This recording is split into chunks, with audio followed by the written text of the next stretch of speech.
Assalamualaikum warahmatullahi wabarakatuh. Salam, Om Swastiastu, Nama Budaya, salam kebajikan, salam Pancasila. Salam Pancasila. Selamat pagi dan selamat siang bagi Anda yang tinggal di belahan dunia yang lain. Perkenalkan, nama saya Edi Santoso, dosen Sekolah Pascasarjana Universitas Pakuan, Bogor.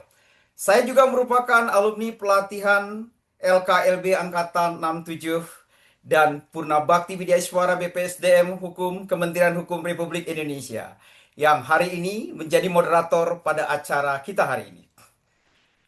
Kepada seluruhnya, selamat datang di webinar internasional seri literasi keagamaan lintas budaya dalam rangka merayakan Hari Lahir Pancasila dengan judul Merajut Keberagaman Nilai Pancasila sebagai Jiwa Pemersatu Bangsa. Bapak Ibu sekalian, webinar ini diselenggarakan oleh BPSDM Hukum Kementerian Hukum Republik Indonesia bekerja sama dengan Institut Leimina didukung oleh Templeton Religion Trust.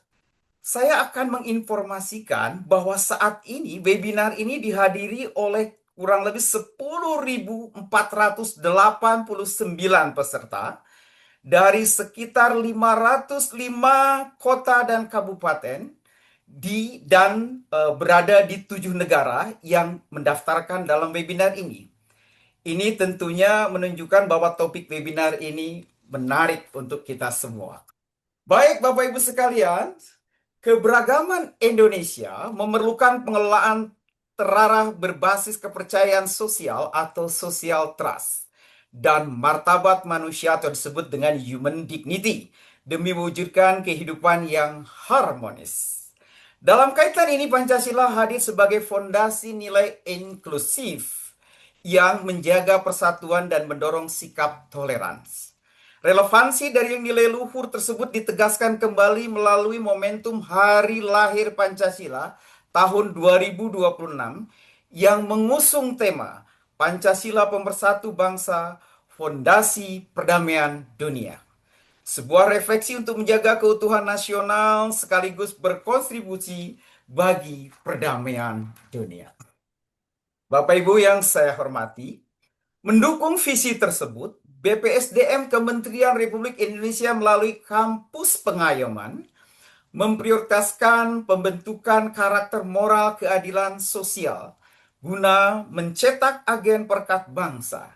Langkah ini berjalan selaras dengan pendekatan literasi keagamaan lintas budaya atau kita singkat dengan LKLB yang telah menjangkau lebih dari 11.000 guru di 38 provinsi. Program LKLB ini terbukti efektif mengimplementasikan nilai Pancasila dalam membangun kerjasama lintas agama yang positif dengan menjadikan human dignity dan social trust sebagai fondasi utama. Bapak Ibu yang sekalian yang saya hormati, sebagai aksi konkret, institusi Leimena bersama BPSDM Hukum Kementerian Hukum Republik Indonesia menyelenggarakan webinar internasional seri LKLB bertema Merajut Keberagaman, Nilai Pancasila sebagai Jiwa Pemersatu Bangsa. Forum ini bertujuan untuk meningkatkan pemahaman publik mengenai aplikasi praktis Pancasila dalam memperkukuh kepercayaan sosial di tengah masyarakat yang majemuk, sekaligus membentengi dari ancaman politik identitas, xenofobia, serta ajaran intoleransi. Bapak Ibu yang saya hormati, pertama-tama mari kita dengarkan sambutan dari Kementerian Hukum Republik Indonesia yang akan disampaikan oleh Ibu Gusti Ayu Putu Suwardani, BCIP SAMSI. Beliau adalah Kepala Badan Pengembangan Sumber Daya Manusia Hukum, Kementerian Hukum Republik Indonesia. Kami persilahkan. Baik, terima kasih Pak Edi selaku moderator. Bismillahirrahmanirrahim. Assalamualaikum warahmatullahi wabarakatuh. Selamat malam bagi teman-teman yang ada di Indonesia dan selamat pagi, selamat siang bagi teman-teman seluruh peserta juga para narasumber yang ada di luar Indonesia. Om Swastiastu, Namo Buddhaya, salam kebajikan, Shalom, Rahayu, Rahayu, Rahayu. Salam Pancasila. Baik, terima kasih. Salam Pancasila. Terima kasih. Satu pantun yang saya Oh, akan sampaikan siap. untuk kain bermotif batik. Cakep. Warnanya indah, menawan hati. Cakep. Keragaman Indonesia sungguhlah unik. Dengan Cakep. Pancasila tetap bersatu padu di hati. Wih. Mudah-mudahan Makasih. ya, baik. Terima kasih yang sama-sama kita hormati dan kita banggakan Direktur Eksekutif Institut Leimena, Bapak Matius Ho. Yang saya hormati Dewan Pengarah Badan Pembinaan Ideologi Pancasila, Profesor Dr. Muhammad Amin Abdullah. Yang saya hormati Deputi Bidang Peningkatan Kualitas Kebijakan Administrasi Negara, Lembaga Administrasi Negara, Bapak Dr. Agus Sudrajat. Mudah-mudahan beliau juga sudah hadir. Serta para narasumber internasional yang luar biasa yang telah hadir bersama kita, khususnya untuk Profesor Brett G. Scalf. Terima kasih kehadirannya, dan juga Profesor Catherine Marshall. Terima kasih kehadirannya, serta seluruh peserta webinar yang berbahagia. Pertama-tama kita panjatkan puji syukur kehadirat Tuhan Yang Maha Esa karena atas rahmat dan hidayahnya kita dapat berkumpul secara virtual dalam rangka webinar internasional yang sangat-sangat luar biasa pada malam hari ini dalam rangka memperingati Hari Lahir Pancasila. Saya ingin menyampaikan apresiasi yang setinggi-tingginya kepada Institut Leimena yang didukung oleh Templeton Religion Trust atas inisiatif yang luar biasa dalam penyelenggaraan Forum Akademik Global ini.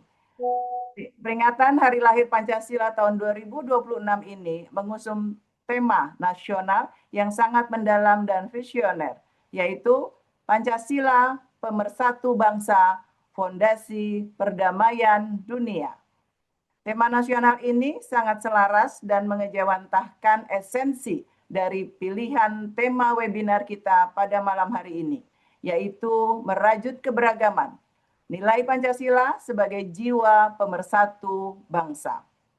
Ada hubungan kausalitas yang kuat di antara keduanya.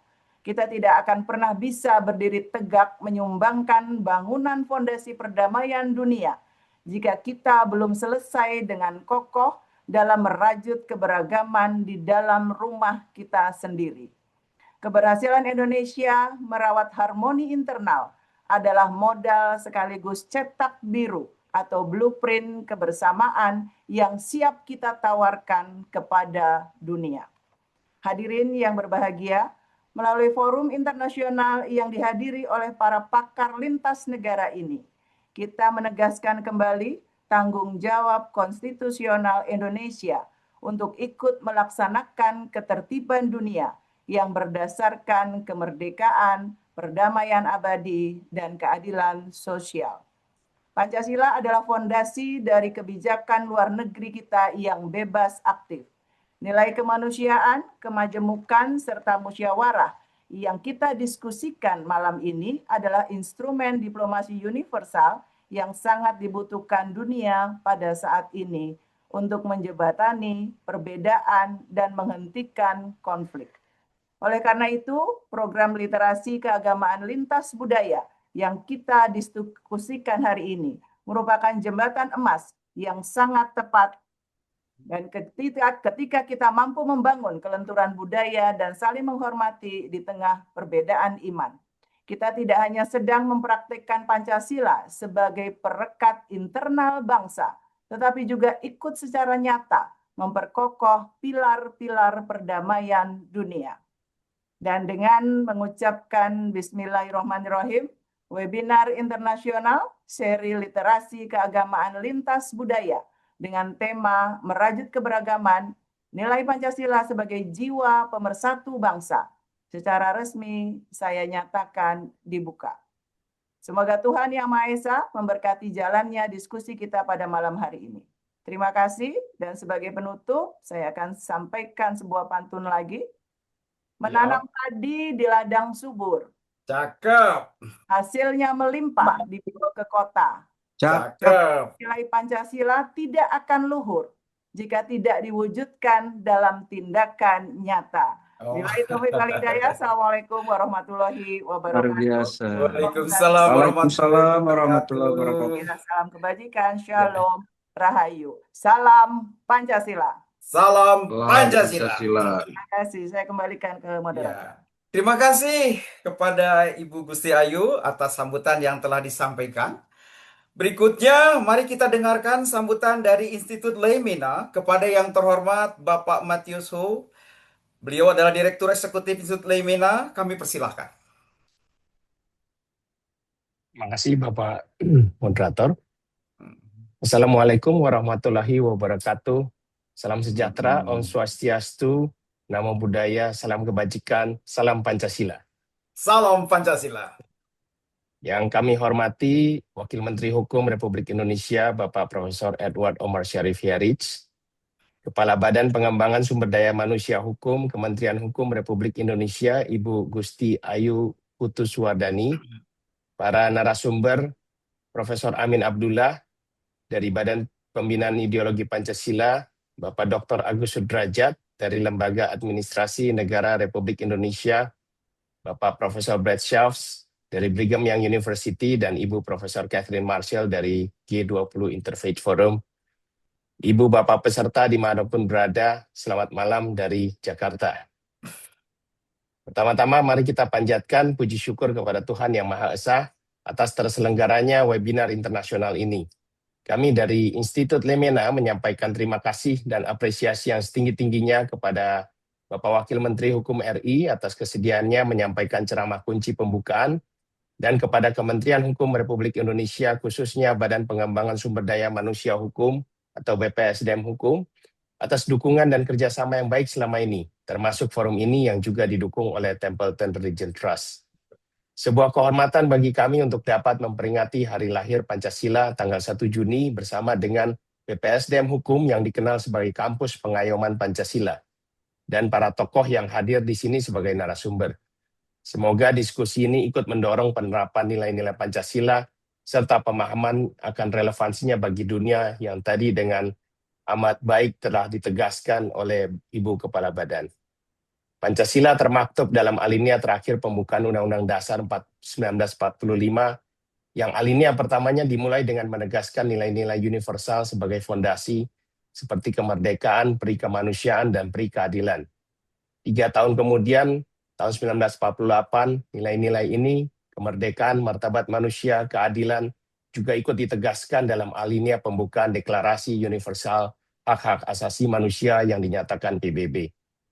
Lebih jauh lagi, Insinyur Soekarno dalam pidato lahirnya Pancasila pada tanggal 1 Juni 1945 menyebutkan bahwa kalau Pancasila itu diperas menjadi satu sila, maka kata Soekarno, dapatlah saya satu perkataan Indonesia yang tulen, yaitu perkataan gotong royong.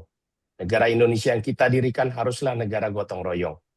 Dalam forum-forum internasional, kohesi sosial semakin sering dibahas, seiring meningkatnya secara global sentimen xenofobia, ketakutan atau kebencian akan orang yang dianggap berbeda.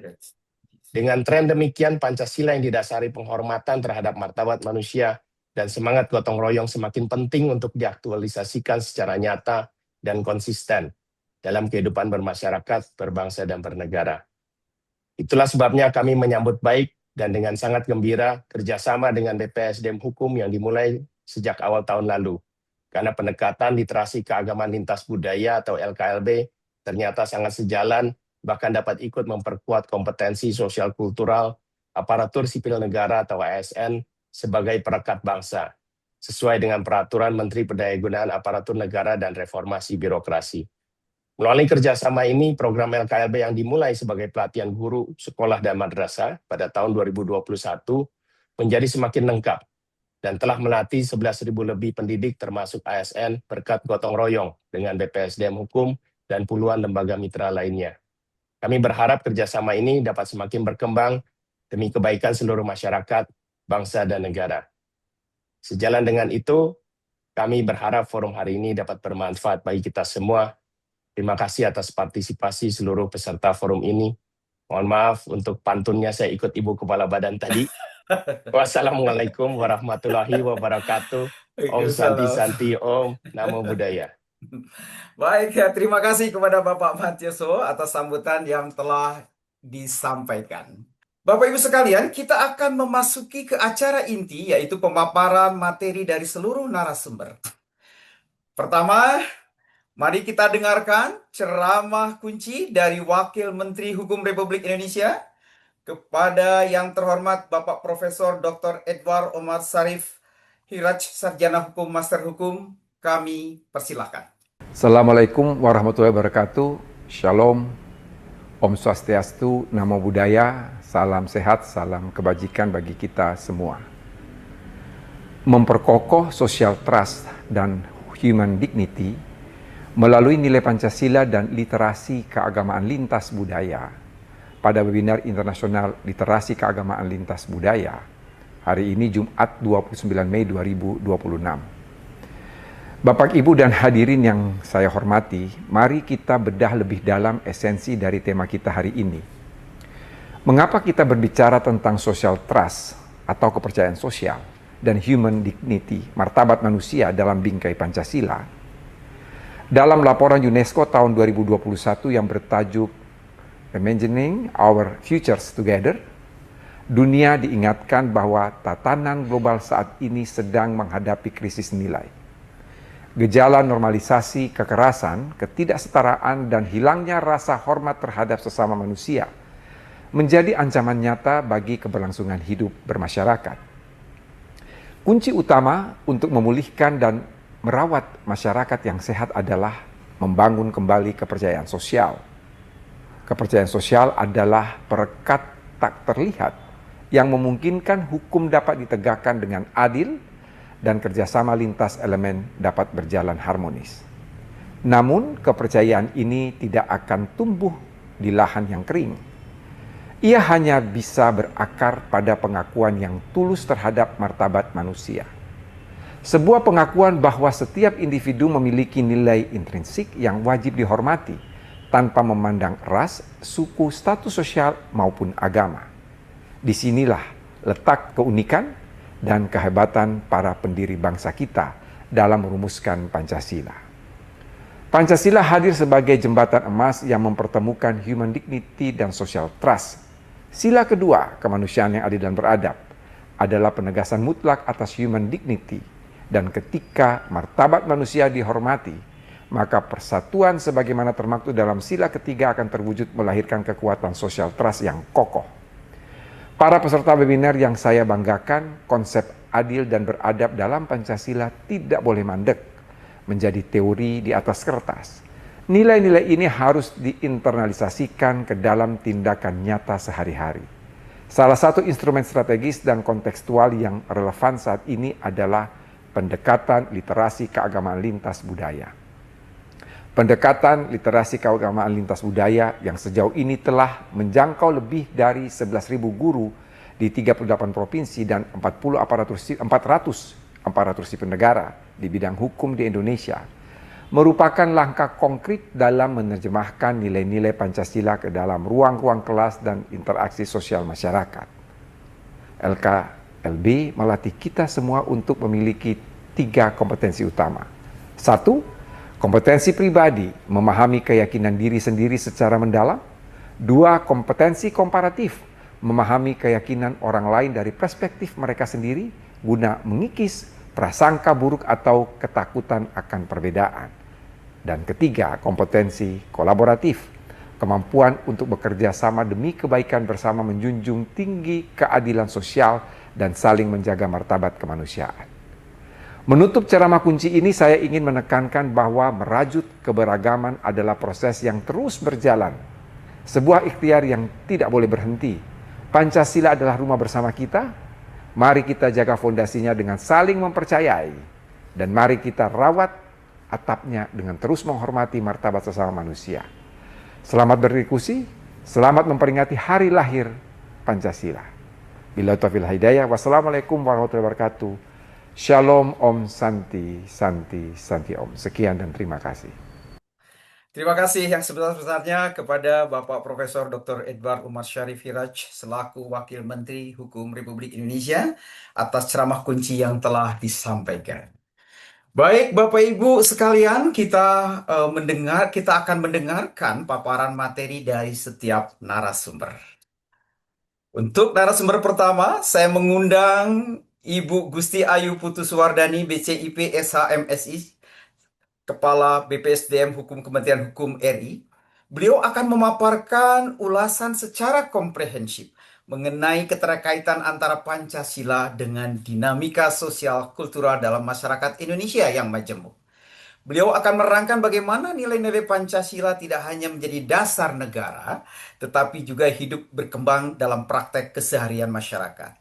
Serta bagaimana nilai-nilai tersebut berinteraksi dengan perubahan sosial, budaya, dan tantangan zaman yang terus berkembang. Kepada yang terhormat Ibu Gusti Ayu Putuswardani, saya persilakan. Baik, terima kasih moderator. Kembali ucap salam kepada teman-teman sekalian. Assalamualaikum warahmatullahi wabarakatuh. Waalaikumsalam warahmatullahi wabarakatuh. Salam sejahtera untuk kita semuanya. Om Swastiastu, Namo Buddhaya, salam kebajikan, Shalom, Rahayu. Salam Pancasila. Salam Pancasila. Teman-teman sekalian yang luar biasa, kalau kita bicara tentang Indonesia, Indonesia adalah bangsa yang besar, yang dibangun di atas keberagaman. Kita hidup berdampingan dalam ribuan pulau, juga suku bangsa, dan juga bahasa, daerah, budaya, serta berbagai macam keyakinan serta agama. Secara resmi, Indonesia mengakui 6 agama, yaitu Islam, Kristen Katolik, Kristen Protestan, Hindu, Buddha, dan juga Konghucu. Tidak berhenti sampai di situ. Di Indonesia, kita juga mengenal ratusan aliran kepercayaan terhadap Tuhan Yang Maha Esa, dan semuanya hidup dan berkembang di tengah masyarakat. Keberagaman ini bukan kelemahan, namun merupakan kekuatan bangsa. Di tengah kemajemukan tersebut, Pancasila harus hadir sebagai fondasi pemersatu bangsa yang menjaga harmoni, toleransi, serta persaudaraan kebangsaan. Pada kesempatan ini kita akan membahas sama-sama bagaimana nilai-nilai Pancasila menjadi jiwa pemersatu bangsa sekaligus pedoman menghadapi dinamika sosial di era digitalisasi saat ini. Kalau kita bicara tentang Pancasila, sejarah Pancasila, kita harus melihat kembali pada abad ke-14 Masehi. Kalau kita bicara tentang sejarah lahirnya Pancasila, kita harus melihat kembali pada abad ke-14 Masehi, di mana semangat toleransi dan persatuan bangsa Indonesia sesungguhnya telah berakar sejak zaman masa Kerajaan Majapahit. Ya, kalau kita lihat lagi melalui Kakawin Sutasoma atau Kitab Suci Sutasoma karya Empu Tantular, lahirlah semboyan Bhinneka Tunggal Ika yang mengajarkan bahwa perbedaan bukan alasan untuk terpecah, melainkan kekuatan untuk bersatu. Majapahit menjadi simbol kejayaan Nusantara Indonesia pada saat itu, yang mampu membangun kehidupan harmonis di tengah keberagaman budaya, agama, dan tradisi. Nilai-nilai luhur tersebut menjadi DNA bangsa Indonesia dan tercermin di dalam Pancasila sebagai dasar negara. Semangat toleransi, dialog antar umat, kerukunan, dan juga keadilan sosial merupakan warisan peradaban yang terus hidup sampai saat ini. Dengan demikian, toleransi bukan sekedar bagian dari sejarah, tetapi identitas dan karakter bangsa Indonesia dalam menjaga persatuan di tengah keberagaman. Jadi kalau kita bicara tentang sejarah, bahwa Pancasila sebenarnya DNA-nya sudah lahir sejak zaman Kerajaan Majapahit. Jadi toleransi bukan sekedar warisan, tetapi memang DNA di bangsa Indonesia yang hidup di dalam nilai-nilai Pancasila. Slide berikutnya. Kalau kita melihat Pancasila sebagai kompas bangsa dan juga sebagai jiwa bangsa Indonesia, bahwa Pancasila bukan hanya sebagai dasar negara saja, tapi juga merupakan jiwa bangsa dan juga yang terpenting adalah sebagai kompas moral dalam kehidupan berbangsa dan bernegara.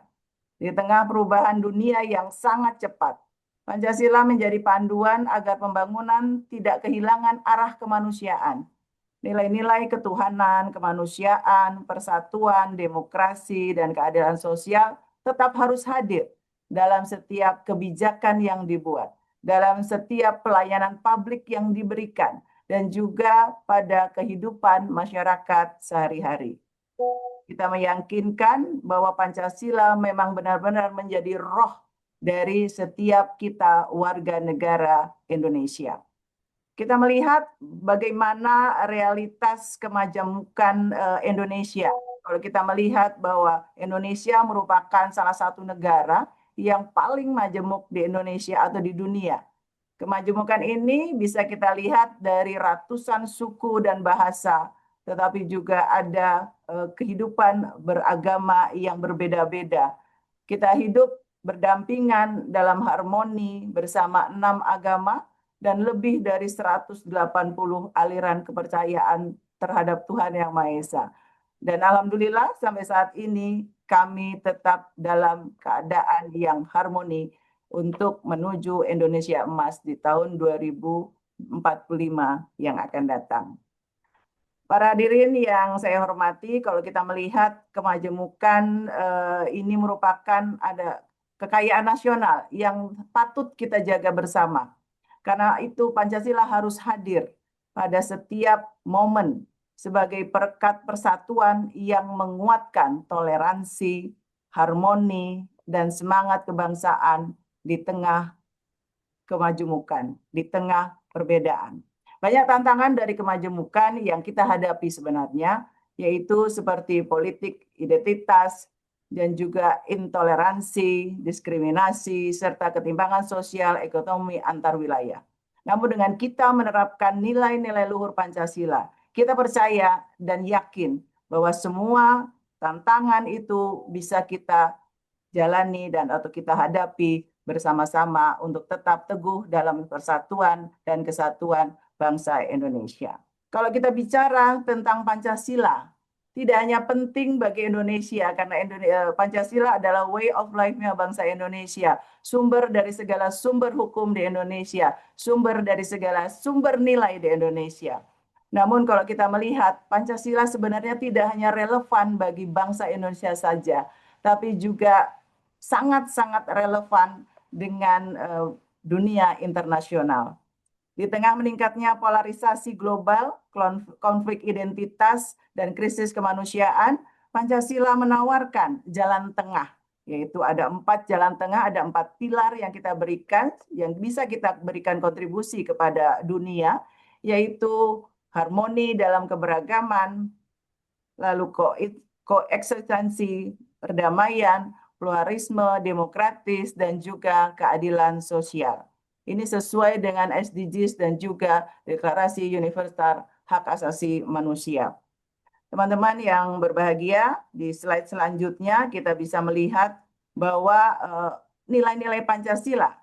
Nilai-nilai Pancasila ini sebenarnya harus kita regenerasikan kepada generasi-generasi berikutnya. Kalau kita bicara tentang Pancasila, bahwa generasi X dan milenial yang saat ini memiliki pengalaman, keteladanan, dan juga nilai perjuangan. Sedangkan kita melihat generasi muda selanjutnya yang mayoritas adalah generasi Z dan generasi Alpha. Mereka memiliki kreativitas, inovasi, dan kemampuan adaptasi digital.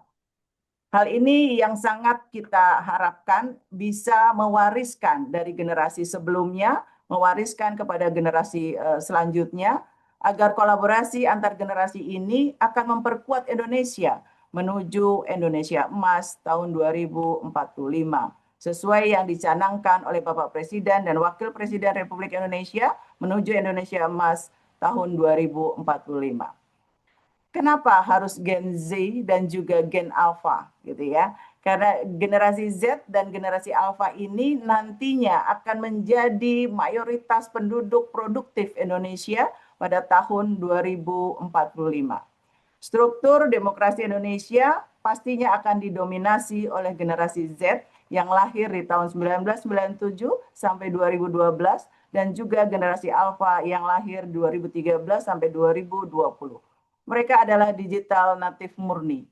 Mereka adalah benar-benar pakar dari digitalisasi, gitu ya.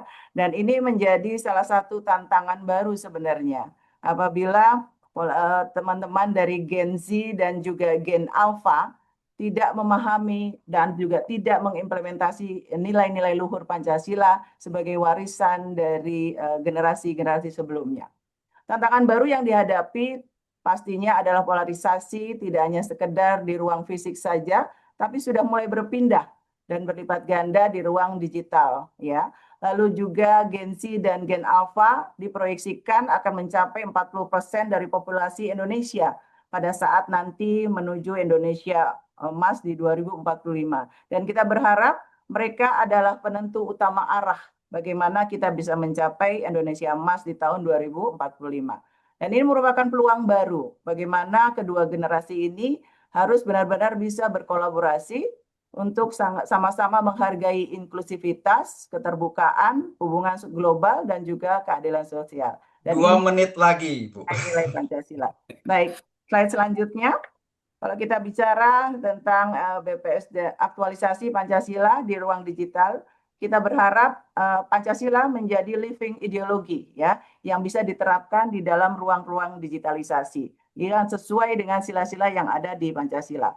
Selanjutnya, slide selanjutnya, BPSDM telah melaksanakan transformasi dari kampus Pengayoman menjadi kampus Pengayoman Pancasila, tidak lain dan tidak bukan bahwa BPSDM ini berharap sebagai pusat internalisasi nilai kebangsaan bagi ASN dan juga masyarakat, khususnya ASN di bidang hukum. Kampus ini bukan hanya tempat belajar, tapi juga tempat membangun karakter, integritas, profesionalisme, dan kepemimpinan berbasis nilai Pancasila. Selanjutnya, kita juga bisa menerapkan bahwa Pancasila, slide selanjutnya, bahwa Pancasila dalam praktek keseharian ASN bisa kita terapkan sesuai dengan bidang tugas kita masing-masing. Bagaimana kita menerjemahkan nilai-nilai Pancasila ke dalam tugas-tugas kita, baik itu sila pertama, sila kedua, sampai dengan sila kelima. Jadi benar-benar kita bersama mewujudkan birokrasi yang berintegritas, melayani, dan membanggakan Indonesia. Selanjutnya, kita berharap setelah kita mengimplementasi, kita juga memiliki strategi LKLB bersama dengan Institut Lemena, yaitu di mana melalui LKLB dan juga Kampus Pengayoman Pancasila, pembangunan karakter generasi muda dilakukan secara kolaboratif dan adaptif, ya. Pendekatannya tidak hanya sekedar teoritis, tapi juga pengalaman nyata, dialog, kolaborasi, dan penguatan kepemimpinan. Dan tujuannya adalah menciptakan generasi muda yang unggul, berintegritas, serta memiliki karakter Pancasila. Bahwa Pancasila adalah jiwa kita menuju Indonesia emas 2045. Pancasila adalah jiwa kita dan Indonesia emas adalah tujuan negara kita. Kita berharap toleransi dan kemajemukan bisa menjadi landasan atau fondasi menuju Indonesia emas di tahun 2045. Dan mulai saat ini kita sama-sama untuk berkolaborasi membangun dan menuju Indonesia emas di tahun 2045. Sebagai penutup, di tengah dunia yang sebagai terpolarisasi, Indonesia menawarkan satu pesan penting. Keberagaman bukan ancaman, melainkan kekuatan. Dan Pancasila adalah jembatan yang menyatukan. Demikian yang bisa saya sampaikan. Terima kasih atas perhatiannya. Semoga ini bisa bermanfaat bagi seluruh peserta yang hadir pada malam ini. Terima kasih. Billahi taufiq wal hidayah. Assalamualaikum warahmatullahi wabarakatuh. Waalaikumsalam warahmatullahi wabarakatuh. Terima kasih kepada Ibu Gusti Ayu atas pemaparannya yang luar biasa. Terima kasih ya. Selanjutnya, Bapak Ibu sekalian, saya akan mengundang narasumber yang berikutnya. Saya mengundang Profesor Brad Swift, Direktur dari Pusat Internasional untuk Studi Hukum dan Agama, Fakultas Hukum Brigham Young University, untuk menyampaikan konsep human dignity sebagai fondasi penting dalam penguatan nilai-nilai Pancasila. Beliau akan menekankan bagaimana penghormatan terhadap martabat manusia menjadi landasan utama dalam membangun social trust, khususnya di tengah keberagaman agama, budaya, dan identitas di Indonesia, serta relevansinya dalam memperkuat kohesi sosial. Kepada yang terhormat Prof. Brad Schroff, saya persilahkan untuk mempresentasikan. Thank you very much, Eddie. Ya, It's an welcome. honor and a pleasure to be with you this evening. Thank you very much to Matthias Ho and to the Lemina Institute and to the Ministry of Law. Very grateful to be with you. Heartfelt thanks to Minister Hiariej for his keynote address and for being with us today. Also want to express my gratitude to Madam Dr. Suwardani. It's always daunting to follow her, and I'm especially daunted to be speaking right before Professor Dr. Amin Abdullah. To be talking about Panchasila right before the man who literally wrote the book about Panchasila is a rather difficult thing. I know he wrote the book because I have it. And I suppose I've been asked to speak about Panchasila right before Dr. Abdullah because he can correct anything I say, which is inaccurate. So, Dr. Amin, please feel free to make any corrections which are necessary. Thank you. I'm also grateful to be with Catherine Marshall. I was just with her in Georgetown earlier this week, and I'm grateful to be with her. And I'm really looking forward to meeting August Sudrajat. Thank you for being with us today, and I'm really grateful for your being part of this. I'll be with you in Indonesia 3 times this year. I'll be in Indonesia in June and in October and in December. Well, in October, I'll actually be in Bali, so I don't know if that really counts because that will be a conference. It'll be actually 2 conferences, but I always have a hard time convincing people I'm working when I'm in Bali. But I love your country. I love the people of Indonesia. Looking at this gallery of faces, I actually see quite a few faces that are familiar. So it's really a wonderful opportunity for me to be with you. Today, I'd like to briefly do 2 things. The first thing I'd like to do is I'd like to discuss how I believe human dignity relates in a very specific and profound way to each of the 5 elements of Panchasila. And secondly, I would like to talk about the social cultural competencies in the Indonesian Competency Code and how I believe that human dignity also relates very specifically to those social cultural competencies. Now, I now only have 7 minutes, and so I'm only going to be able to touch on these very briefly, and I hope that I'll have future opportunities to elaborate on these more deeply, and I hope that you will develop these ideas in your own thinking and scholarship as well. As you all know better than I do, the first principle of Panchasila is belief in one God. In my experience, every religious tradition with which I am familiar has some conception of human dignity that's very important to that religious tradition.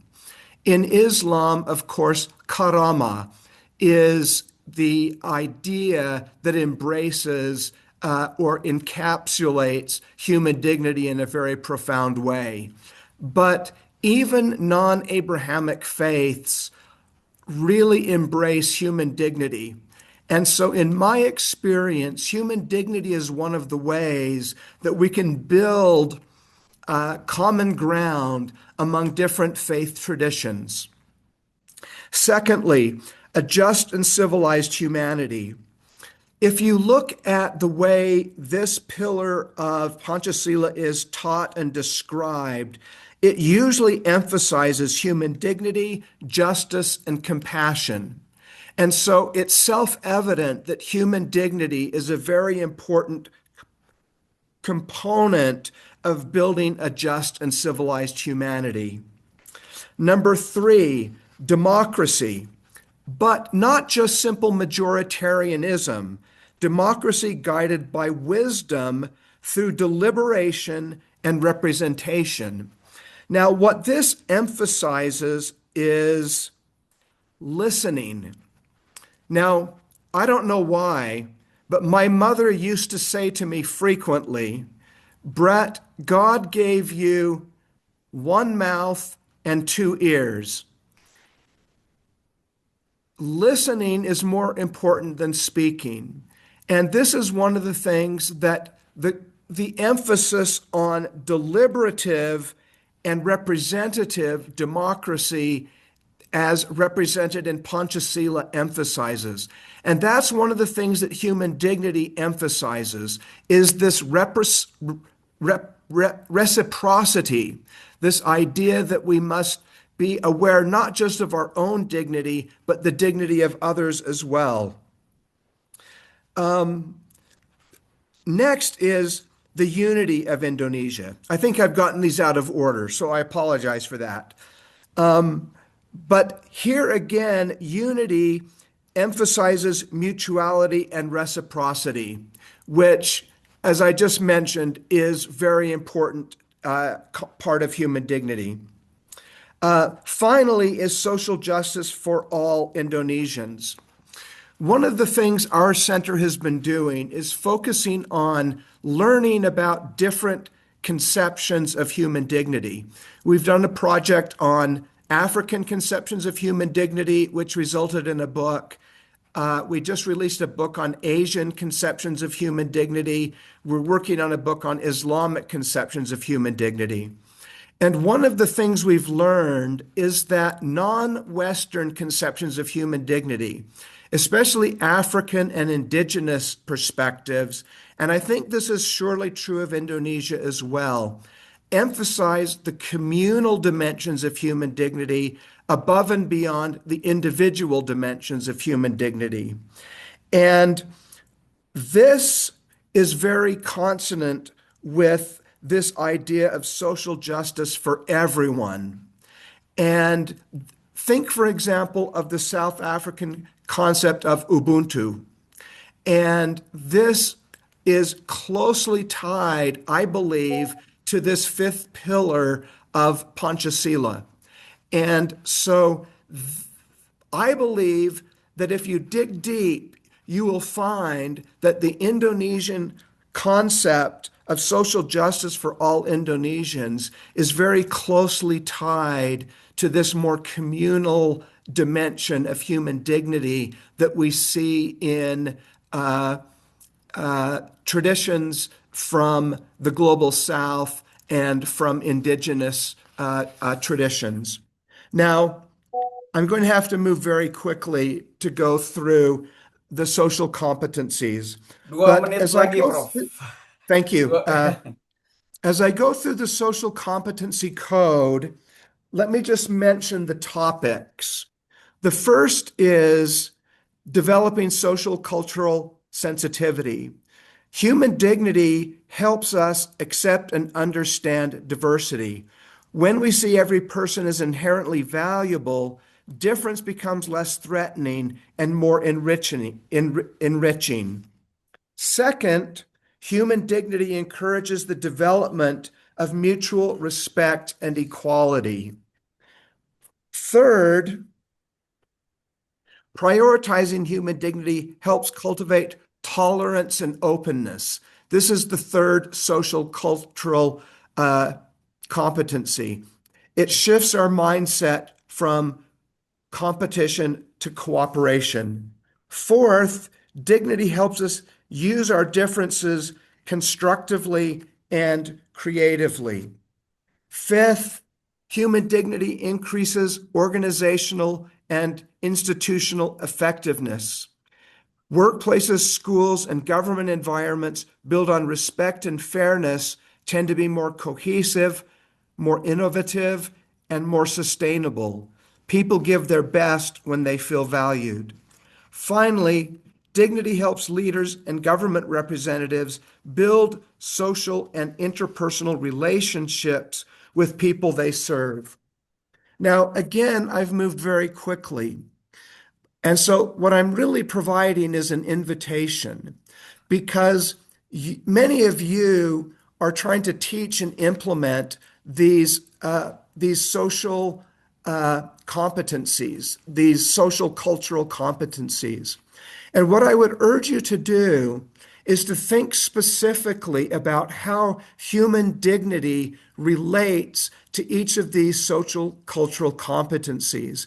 Because I believe what you will find is that as you teach and try to implement these social cultural competencies, with every single one, if you look at them through the lens of human dignity, just as with Panchasila, you are going to see that the lens of human dignity helps you enrich and deepen each of these social cultural competencies, just as human dignity helps us enrich and deepen our understanding of each of the five concepts of Panchasila. Terima kasih kepada Profesor Brad atas pemaparan yang telah disampaikan yang sangat luar biasa ya. Selamat terima kasih. Berikutnya saya mengundang Bapak Profesor Dr. M. Amin Abdullah. Beliau adalah Dewan Pengarah Badan Pembinaan Ideologi Pancasila untuk menguraikan relasi antara Pancasila dan literasi keagamaan lintas budaya atau kita singkat dengan LKLB. Sebagai pendekatan yang kontekstual dan relevan dalam memperkuat kehidupan berbangsa yang inklusif. Serta bagaimana LKEB dapat menjadi jembatan pemahaman antar kelompok yang sekaligus memperkuat nilai-nilai Pancasila dalam merespon kompleksitas keberagaman di Indonesia. Kepada yang terhormat Prof. Dr. M. Amin Abdullah, saya persilahkan. Terima kasih, Saudara Moderator, Mas Edi Santoso. Terima kasih. Ya, mudah-mudahan suara saya terdengar. Terdengar, bagus. Oh, bagus. Baik. Ya. Salam Pancasila. Salam Pancasila. Assalamualaikum warahmatullahi wabarakatuh. Salam sejahtera bagi kita semua. Yang terhormat Bapak Wakil Menteri Hukum, Pak Edward, Profesor Edward, Pak Matius, Ibu Gusti Ayu. Saya tidak usah menyebut jabatan karena terlalu panjang. Kemudian para pembicara yang hebat-hebat, Profesor Brad, Profesor Catherine, Pak Edi, kemudian Pak Agus Sudrajat. Terima kasih kepada Institut Lemena yang telah mempersiapkan acara ini, dan terima kasih kepada Profesor Brad dan juga Bu Ayu yang sudah menjelaskan poin 1 dan poin 2 dari PowerPoint saya, sehingga nanti saya bisa fokus kepada LKLB itu apa. Saya kira begitu. Nah, inilah judulnya Pancasila.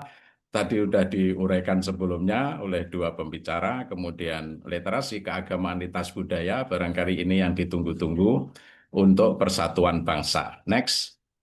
Oke, ini cepat, saya akan bicara cepat, jadi sesuaikan itu.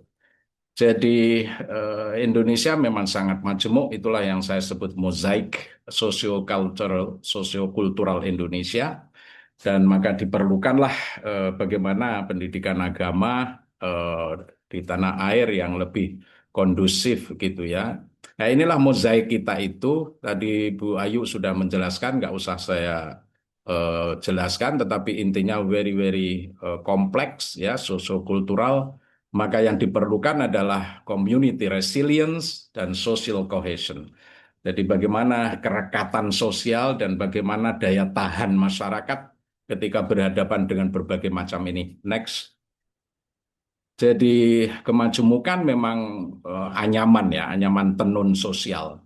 Nah, ini kalau kita melihat dari jumlah penduduk, nah dari wilayah saja, dari London sampai ke Doha, itu dia dari berbagai macam pulau, agama, macam-macam yang ada di Indonesia.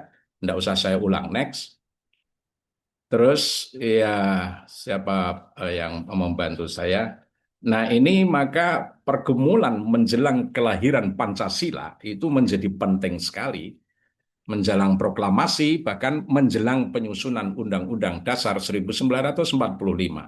Itulah saya kira yang melatar belakangi munculnya Pancasila, antara lain adalah ya memang masyarakat Indonesia adalah ethno-religious community, maka tarikan-tarikan komunalisme itu pasti ada, tetapi kemudian tahun 28 muncullah Sumpah Pemuda. Saya kira itu penting sekali dan tidak bahasanya sepakat Indonesia dan begitu selanjutnya, tetapi dia tidak menyebut agama. Kemudian negara, inilah Pancasila, disitulah konstitusi, begitu selanjutnya. Jadi tiga inilah yang selalu membayang-bayangi founding parents kita. Nah inilah Presiden Soekarno dia bilang bahwa ya bagaimanapun bangsa Indonesia harus bertuhan sesuai dengan ajaran masing-masing, Buddha, Hindu, Islam, begitu sesuai dengan ajaran. Tetapi segenap rakyat Indonesia harus bertuhan secara berkebudayaan. Nah, ini penting sekali kata-kata ini, pesan Presiden Soekarno. Nah, inilah empat ini. Jadi dengan berkeadaban, beragama, berkeadaan, tidak ada egoisme agama, menghormati agama lain, dan begitu selanjutnya, dan berbudi pekerti luhur. Saya kira itu inti daripada ketuhanan yang berkebudayaan. Lalu bagaimana hubungannya dengan LKLB? Saya kira ini penting sekali. Saya kira tadi Bu Ayu sudah mengatakan abad 14 begitu selanjutnya, tapi masyarakat Indonesia memang sangat-sangat kental ya kaitan dengan dialog antar agama itu, dan dari satu rezim ke rezim lain pemerintahan selalu mengatakan memperkuat itu. Nah, LKLB memasuki wilayah yang unik karena dia masuk kepada guru-guru agama.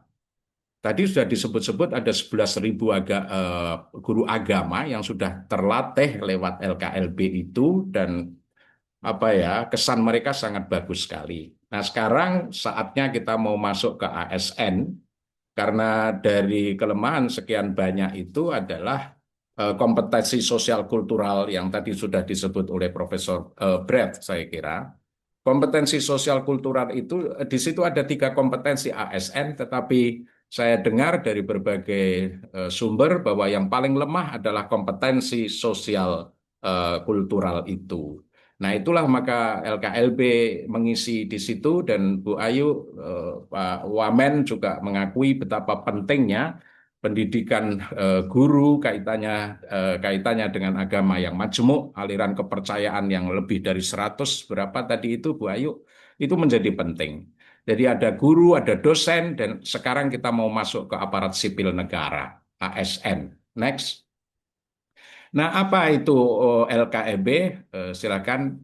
Nah, itulah jadi pendidikan agama di Indonesia ini tidak boleh lagi menjadi monodisiplin, tetapi harus disampaikan dengan interdisiplin dan transdisiplin. Itu kata kuncinya.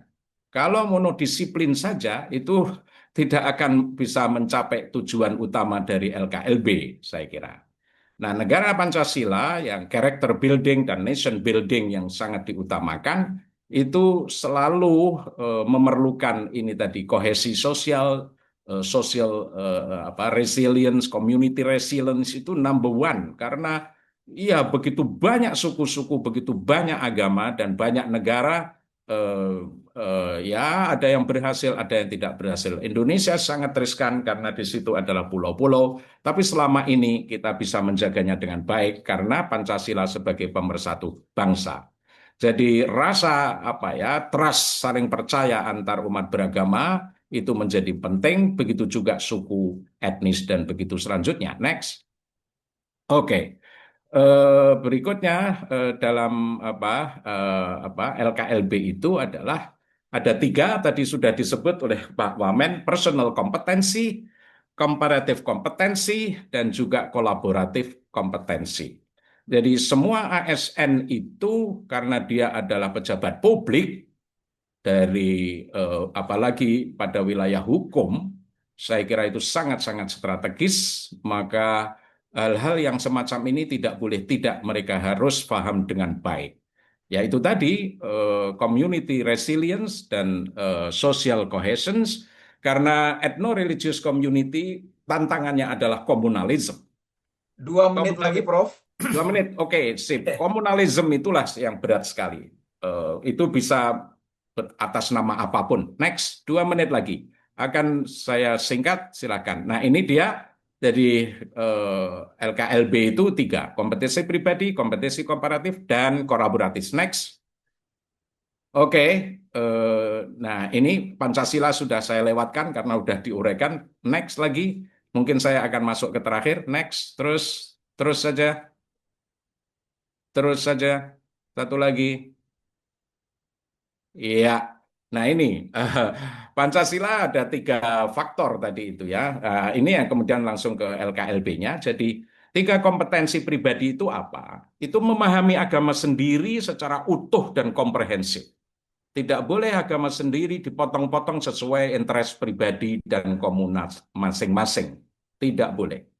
Jadi memahami agama tetapi secara utuh. Membaca teks Bible, membaca teks Weda, membaca teks Al-Quran tidak boleh di disekat-sekat sesuai kepentingan, tidak bisa. Nah, itu perlu kajian yang mendalam. Lalu kompetensi komparatif ya, karena mengapa komparatif? Memahami orang lain dengan kepercayaan yang berbeda. Itu bagian tak terpisahkan dari keindonesiaan. Jangan hanya agamanya sendiri yang diketahui. Kita keluar rumah, keluar kantor itu sudah orang lain semua. Di angkot saja sudah orang lain semua. Maka harus tahu itu sedikit maupun banyak memahami orang lain. Kalau enggak asing betul itu nanti orang lain itu. Iya itu saya kira. Nah untuk itu kombinasi antara kedua itu akan melahirkan memahami, mengedepankan etos kolaborasi. Jadi kolaborasi ini menjadi sangat penting, jadi bukan kompetisi, kata Profesor Brett tadi, bukan kompetisi tetapi kolaborasi. Nah, maka bagaimana kolaborasi itu memang harus di-develop, enrich, deepening, itu harus diperdalam bagaimana kolaborasi antar umat beragama, kepercayaan, suku, ras, dan lain sebagainya. Next, mungkin waktu saya habis. Habis ya.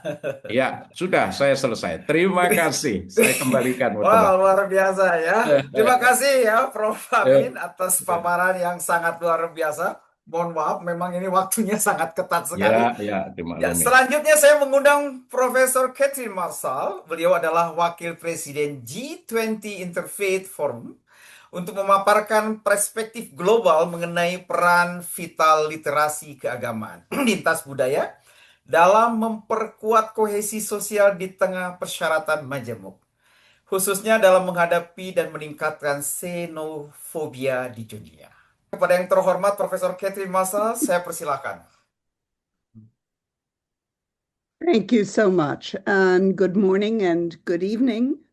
It's a great honor to be here and a great pleasure. Indonesia is, as my colleague Brett emphasized, a country that is very special to us. And my task today is to try to set the leadership, the inspiration, the vision that is reflected in this theme of weaving Pancasila into today's challenges in a much more global setting. And my global setting takes much inspiration from our work collectively. And Matthias Ho is one of the central leaders in this, in taking the voices of religion, and in this case, its particular manifestation through Pancasila lived over the decades of Indonesian experience into a more global context of the G20, which is the gathering of the world's leaders, of which Indonesia is a fundamental part. I bring as well my deep commitment to international development, where Indonesia is also one of the world's leaders in showing how much can be done to achieve what is today's central noble goal, which is to offer to every person, every citizen of the world, a true opportunity to thrive in human dignity and to thrive in all the other dimensions of life. So my first task is to talk a little bit about this issue of diversity and its wonders, but also its challenges, and then to set the particular inspiration and leadership that is reflected in cross-cultural religious literacy, CCRL, in this broader context. So I think we all appreciate the wonders of diversity. It certainly is true in biology, in art, and the more we see of and know of different religious and philosophical teachings, how much they have to offer and to enrich. And in very specific research academic terms, the long-term benefits of a diverse society that you have so graphically described for Indonesia are proved. And they, for example, apply to the true benefits of migration, the true benefits of a global society for innovation, for the ability to move forward, to learn from each other, and to live the kinds of dignified life. It is striking that Indonesia rates highest in the world in happiness, among other things, in part, I think, because of the capacity to build on the rich diversity of geography, history, society, etc. And I also want to emphasize that social cohesion is not simply an idealistic theoretical concept, but it is a very central daily responsibility, but also challenge for today's leaders across all fields. And it is therefore vital in responding to what we so often today call the polycrisis or the permacrisis, which suggests that these crises are not a thing of the present, but they are with us permanently forever. So we're seeing these multiple fast-changing developments in the world where every day brings something new. And they extend from the G20 leaders when they meet in their summit, the heads of state, all the way to communities and families. But this crisis, these crises, this diversity also leads to inevitable divides and to conflicts. And so we depend heavily on these common values, which are exemplified in the careful, thoughtful, durable work that has gone to make Panchasila a symbol at an ideal level, but also a lived reality.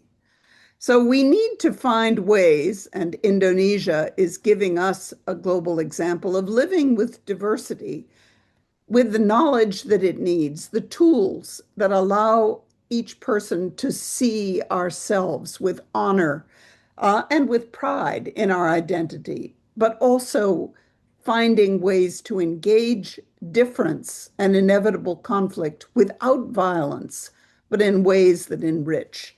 And I pay tribute to my colleague Brett Scharfs, as well as to Matthias and to Professor Amin Abdallah for their thoughtful, careful ways of elaborating how these different competencies allow us to do that. So this Panchasila, the values, and cross-cultural religious literacy are, we think, critical for peace and for a decent life for one and for all. A decent life for those who are left aside, but also for the middle. They are important for gender equality. They're important for creativity, for managing artificial intelligence, for carrying out the Sustainable Development Goals. So I stress again that tension, debate, and dialogue are not bad things. We need to allow disagreement to thrive in society and find the qualities of respect, openness, safety that allow even passionately held views and differences to be worked through to benefit us without violence. We need to, therefore, to find ways as Panchasila, I think, is helpful in going well beyond tolerance to terms, for example, respect, care, and even love are terms that we use in this effort to go beyond just accepting the other, but truly understanding and caring. But we need to recognize that these issues present many short-term challenges, and we read about them every single day in our newspapers and online.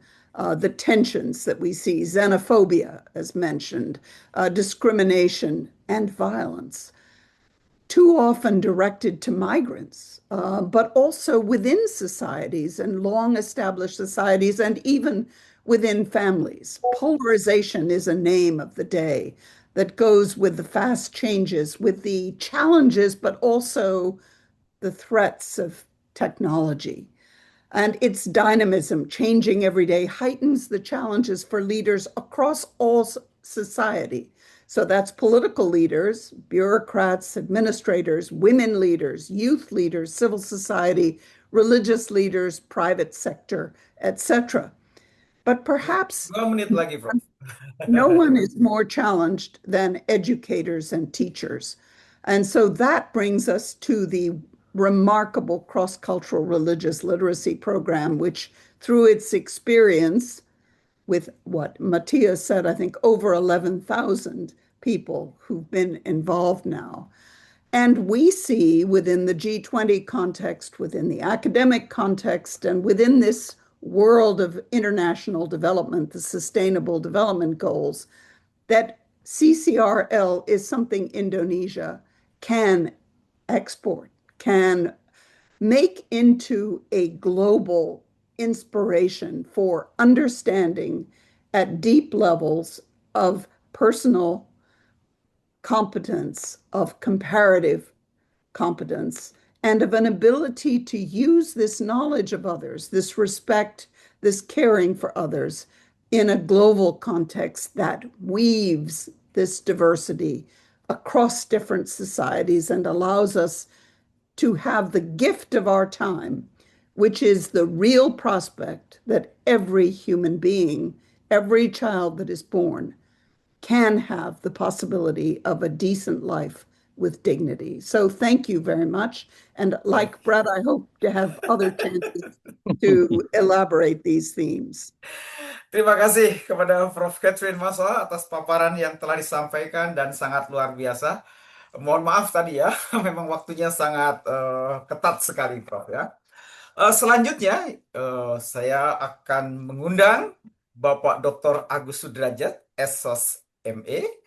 Beliau adalah Deputi Bidang Peningkatan Kualitas Kebijakan Administrasi Negara, Lembaga Administrasi Negara Republik Indonesia, untuk membahas bagaimana literasi keagamaan lintas budaya menjadi salah satu bagian yang untuk mengulas peluang dan tantangan penerapan nilai-nilai Pancasila dalam kehidupan berbangsa melalui penguatan peran ASN sebagai perekat bangsa dan pemersatu bangsa.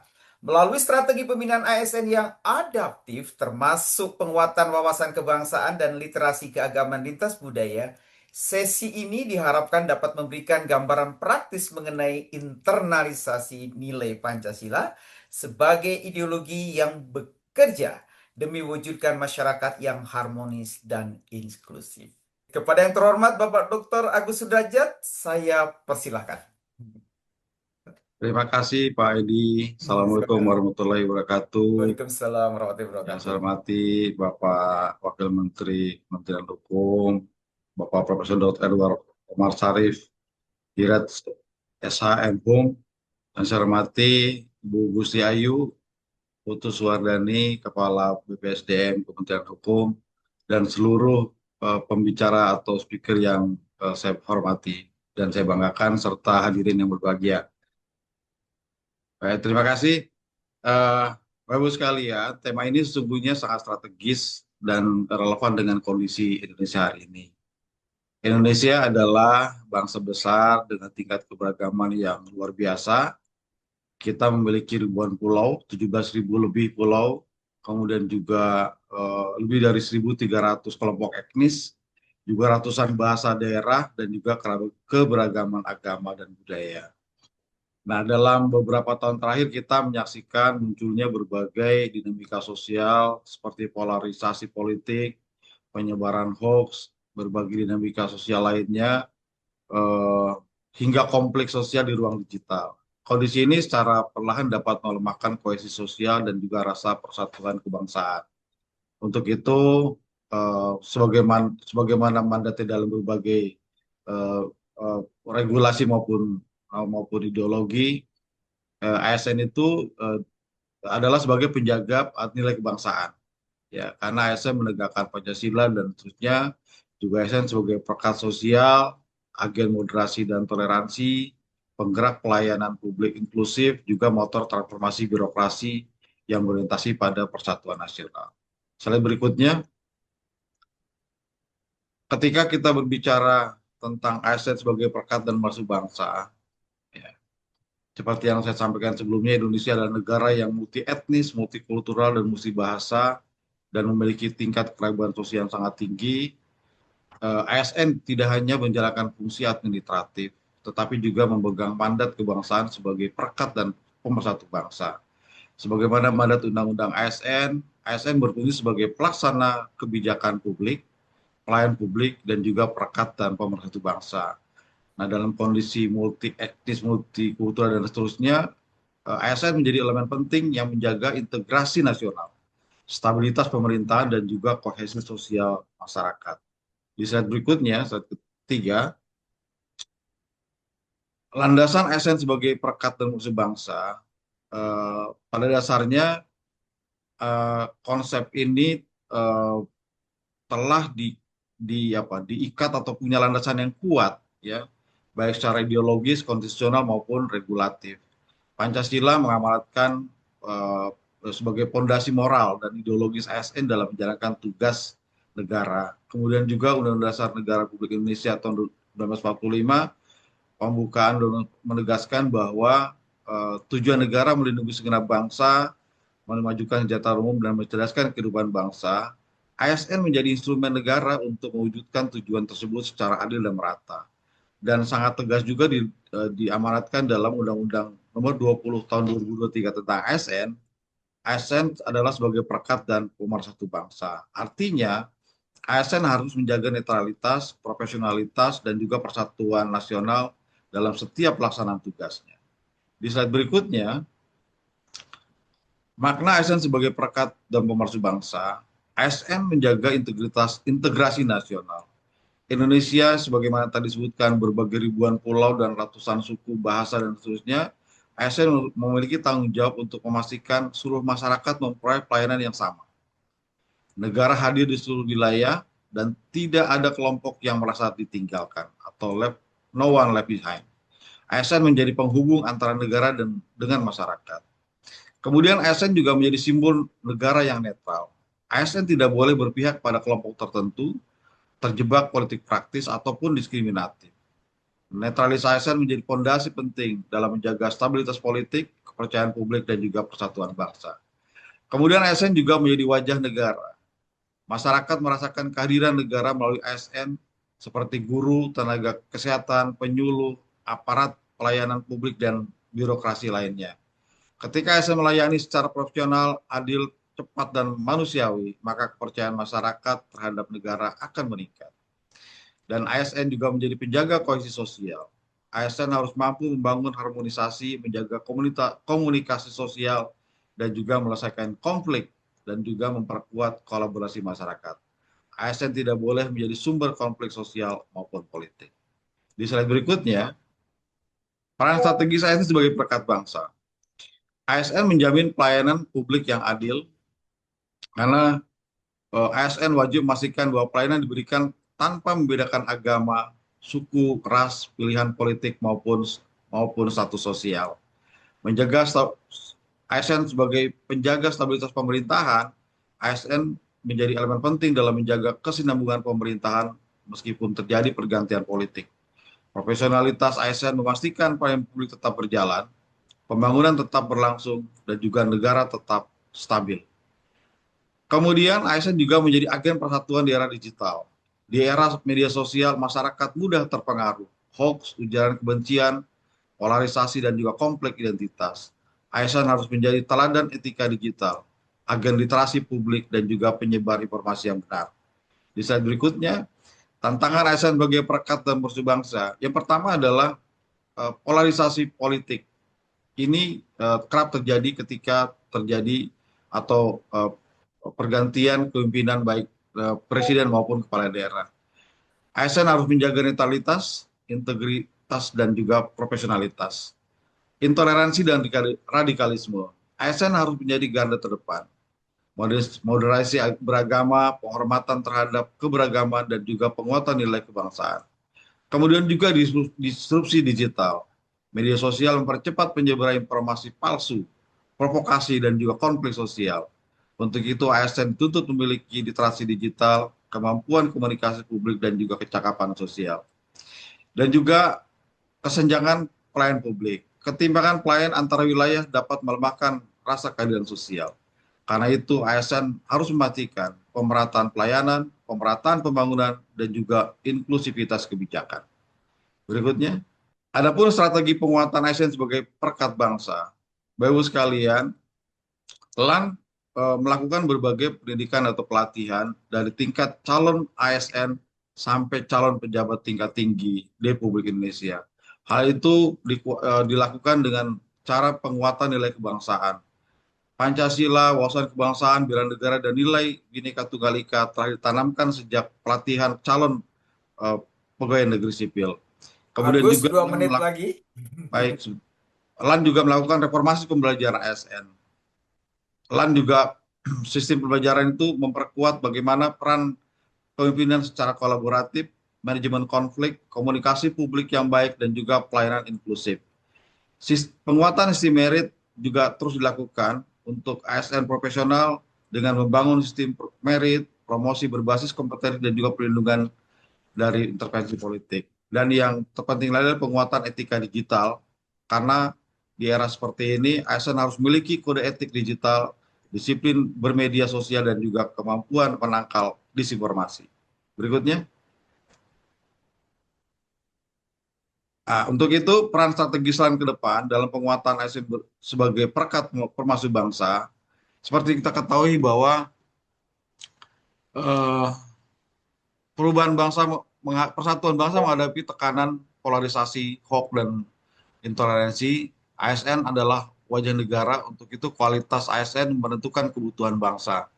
Nah, LAN kemudian perannya adalah bagaimana memastikan atau menanamkan nilai-nilai berakhlak, bukan hanya core value-nya, tapi juga sejalan dengan sila pertama Pancasila, yaitu ketuhanan yang Maha Esa. Kemudian juga meningkatkan atau mendorong supaya meningkatkan nilai nasionalisme dan juga semangat bela negara. Kemudian yang karakter yang akan dibangun adalah cinta tanah air, berintegritas tinggi, tidak koruptif, berjiwa bela negara, mengutamakan kepentingan publik. Kemudian LAN melakukan transformasi sistem pembelajaran digital yang adaptif, berbasis pengalaman nyata kebangsaan, dan juga kontekstual dan aplikatif.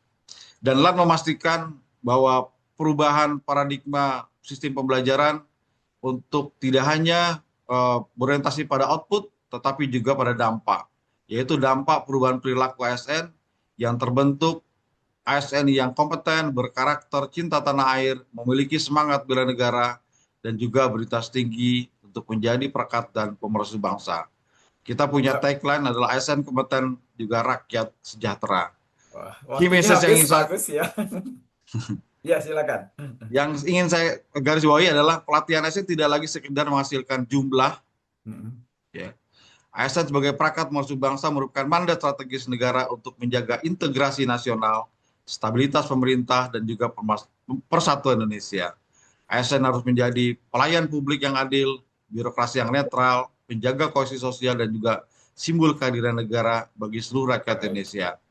Hal ini di tengah polarisasi, intoleransi, disrupsi digital, kompleksitas sosial, ASN dituntut tidak hanya cerdas secara administratif, tetapi juga matang secara sosial, ideologis, dan juga kebangsaan.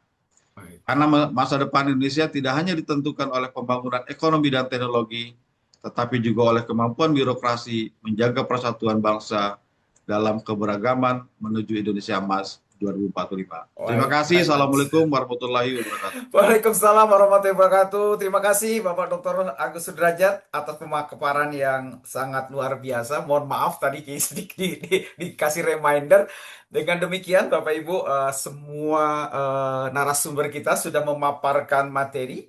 Ya, selanjutnya saya akan membuka kesempatan untuk tanya jawab, sesi tanya jawab dengan narasumber kita.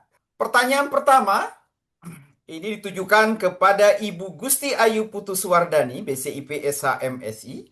Untuk tim, silahkan membacakan pertanyaan untuk beliau. Baik, pertanyaan untuk Ibu Gusti Ayu Putuswardani, BCIP SH MSI. Dari Surya Agung Fitrianto bertugas di Lapas Kelas 3 Dabo Singkep, Kanwil, Kepulauan Riau. Izin bertanya, di era digital dan media sosial saat ini, tantangan apa saja yang paling mengancam persatuan dan bagaimana nilai Pancasila menjadi solusi menghadapinya? Silakan Ibu. Ya. Baik, terima kasih Pak Surya Agung Fitrianto atas pertanyaannya. Bagaimana Pancasila menjadi solusi dalam menghadapi tantangan-tantangan khususnya era digitalisasi ini. Baik, memang tantangan akan lebih banyak ya pada saat kita bicara di era digitalisasi dan medsos, di mana tidak ada batasan sama sekali dalam rangka kita menyerap informasi di era digitalisasi. Ini menjadi tantangan yang lebih kompleks. Bagaimana kita menyikapinya melalui Pancasila sebagai solusinya? Memang kita harus kembali lagi kepada nilai-nilai yang kita anut gitu ya, nilai-nilai dari Pancasila yang kita anut dari mulai sila pertama sampai sila kelima itu benar-benar harus kita ejawantahkan, kita implementasikan, kita bentuk dalam beberapa bukti nyata atau tingkah laku nyata yang memang bisa diserap untuk menjawab tantangan dalam era digital atau di ruang digitalisasi ya. Nah, kalau kita melihat konten-konten dari luar yang begitu mudahnya masuk, sebenarnya kita harus juga siap untuk mengantisipasinya gitu ya, dalam bentuk membuat konten-konten yang memang muatannya adalah nilai-nilai Pancasila itu sendiri. Sampai saat ini kan belum ada ya, kita lihat ya, bahwa konten-konten yang masuk hanya masuk begitu saja, diserap oleh anak-anak muda kita, tapi tanpa ada filterisasi.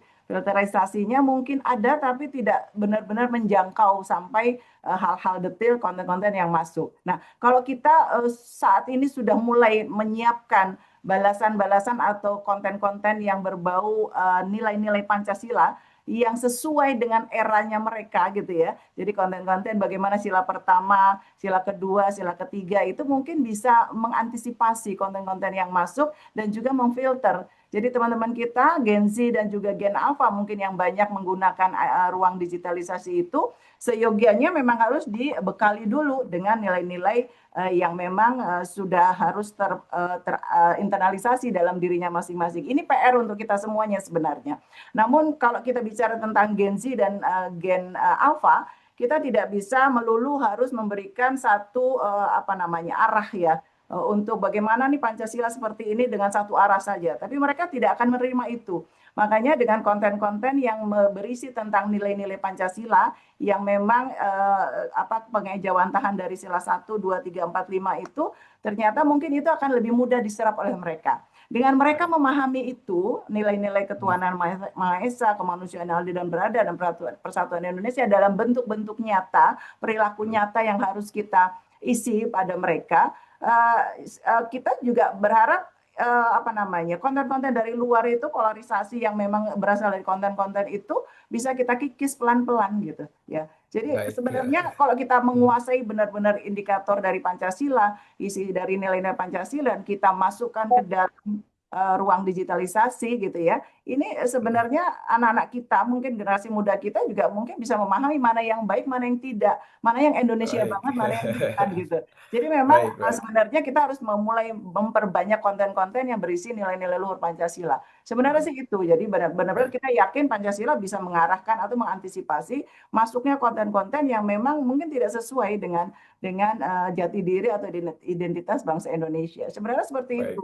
Hal mungkin Baik, yang baik. dianggap sederhana, tapi ternyata memang itu mulainya gitu ya. Mulai dari hal yang Baik, sederhana baik. sekali. Seperti itu mungkin ya. Ya. Baik, mungkin itu Waduh, terima kasih ya Bu Ayu ya. Semangat sekali energi positifnya sampai sini ya Bu Ayu ya. Baik, kita lanjutkan ke pertanyaan kedua. Ini diperuntukkan untuk Profesor Bradshaw. Mungkin dari tim silakan dibacakan untuk Profesor Brad pertanyaannya, silakan. Baik, pertanyaan untuk Profesor Brad G. Sharps. Ini dari Bapak Rivaldo Mas Paitela. Dalam masyarakat yang sangat pluralistik, bagaimana martabat manusia dapat berfungsi sebagai landasan bersama untuk membangun kembali kepercayaan sosial setelah peristiwa politik yang memecah belah? Thank you for your question. We've seen a lot of these really divisive social events recently and even contemporaneously. And I don't think there's a really simple answer, so I don't want to come across as glib or as if there's a magic formula or a magic wand. I think all we can do is to try to patiently use the tools that we know really work.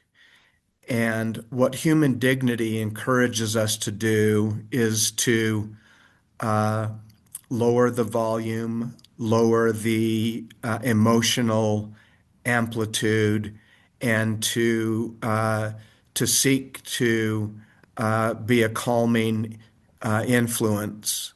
And so what it does is it tries to encourage us to step forward, not remain silent, not be intimidated, and to engage with each other, especially those with whom we disagree, especially those who are on the other side of natural conflicts, and to strive to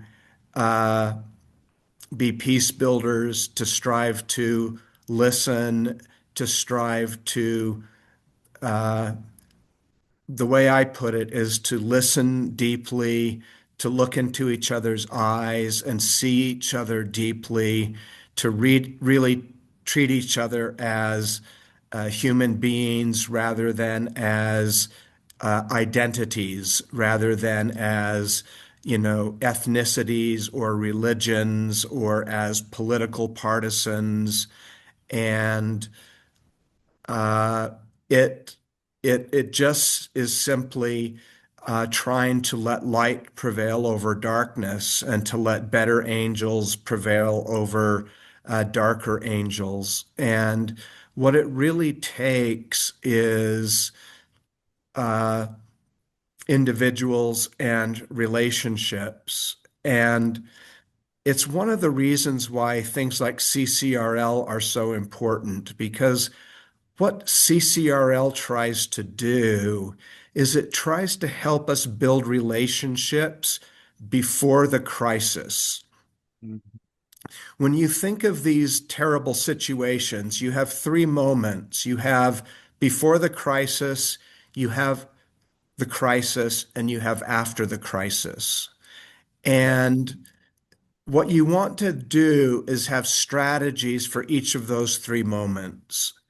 And so before the crisis, you want to try to build relationships with people who are different than you. So think of an interfaith friendship, for example. So a Muslim and a Christian in a village, you need the pastor and the imam to develop a relationship.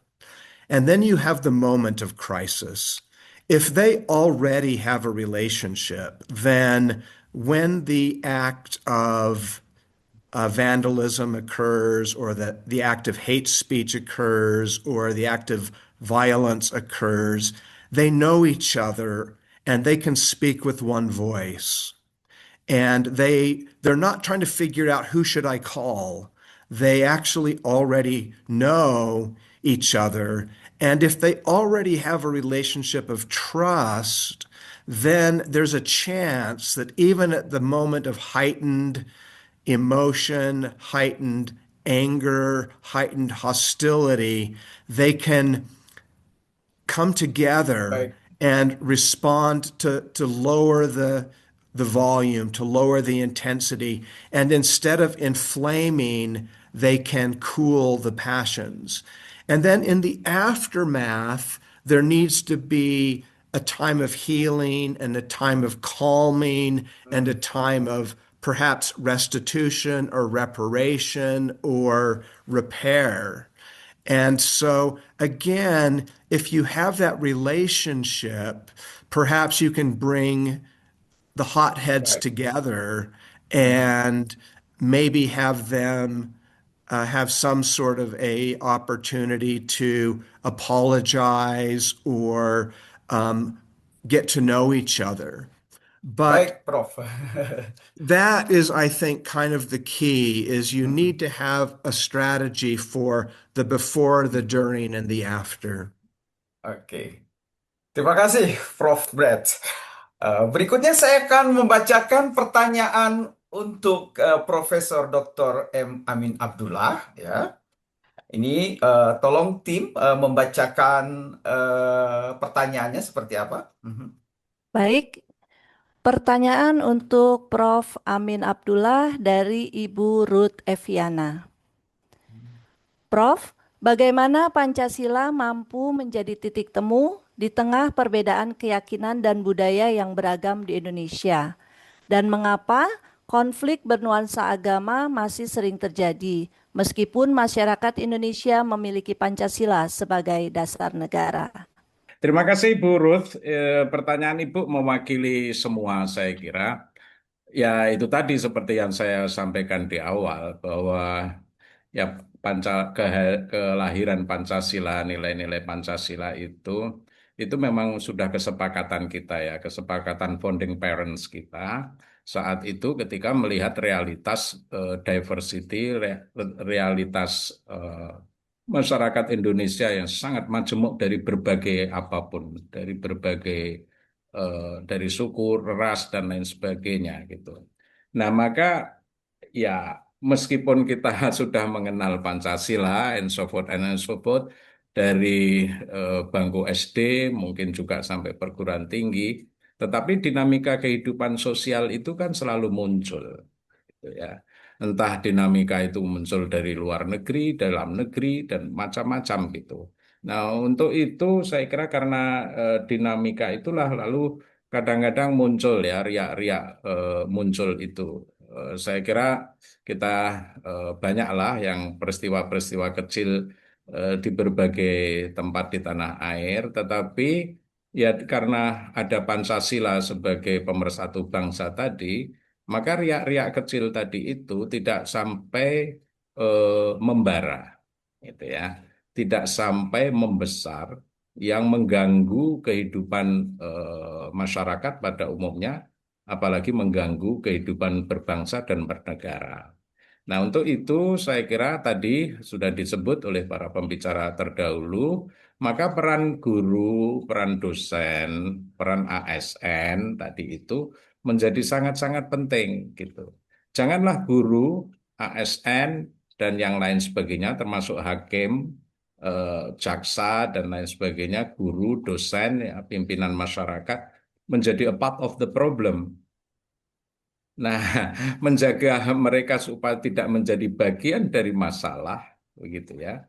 Itulah yang selalu harus diingatkan melalui metode-metode pembudayaan ya. Saya menyebutnya pembudayaan Pancasila di dalam masyarakat begitu. Dan itu memang tugas sepanjang masa itu ya. Maka kembali lagi kepada pertanyaan Ibu tadi, ya kita memang harus sabar di dalam membudayakan itu terus-menerus dan tantangan juga akan muncul terus gitu. macam-macam ya tantangan itu ya meskipun sudah diatur oleh negara dalam banyak hal, tetapi ada aja pelanggaran sana sini gitu. Nah, untuk itulah saya Baik. kira kembali lagi kita harus jangan bosan-bosan untuk mengingatkan itu. Terima kasih. Baik, terima kasih Prof. Wah, luar biasa jawabannya ya. Pertanyaan berikutnya disampaikan kepada Profesor Catherine Marshall ya. Untuk tim, dipersilakan untuk membacakan pertanyaan untuk beliau. Terima kasih. Question for Professor Catherine Marshall dari Odi Mahendra. Apakah demi menjaga diversity atau persatuan, menurut pendapat Profesor, seorang aparatur negara harus mengadopsi prinsip netralitas total dengan menanggalkan identitas keagamaan mereka di ruang publik, ataukah mereka justru harus menampilkan pluralisme aktif dengan memahami dan mengelola ekspresi keagamaan secara inklusif? That's a very, very interesting and thoughtful question. And I think it echoes one of the big debates in international affairs these days, which is within the humanitarian world, as to whether the principle of neutrality, which I think echoes to fairness, to a richer understanding of difference and others, whether that is really possible, and sometimes whether it is wise. And you're applying that question to civil servants. And we could also, because we're so focused on CCRL, also link that to teachers and to professors and to the education system. And clearly, I think the first element, the first principle of CCRL is that we cannot appreciate diversity and the essence of diversity, the benefits of diversity, weaving diversity, if we don't understand but also recognize and appreciate our own role and our own identity. That includes our own prejudices and our own commitments and our own passions.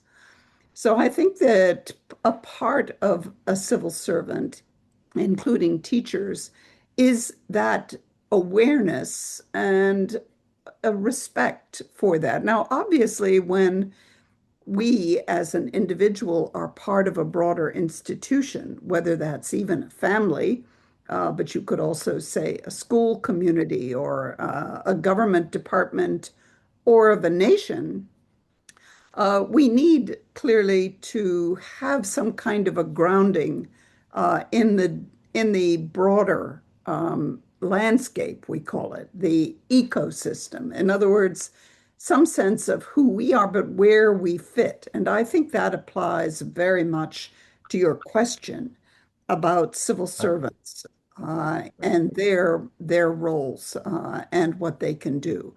So having an appreciation for identity, but a respect for the broader ecosystem and how they fit together. Thank you. Wah, ya, terima kasih ya, Prof. Catherine. Ya.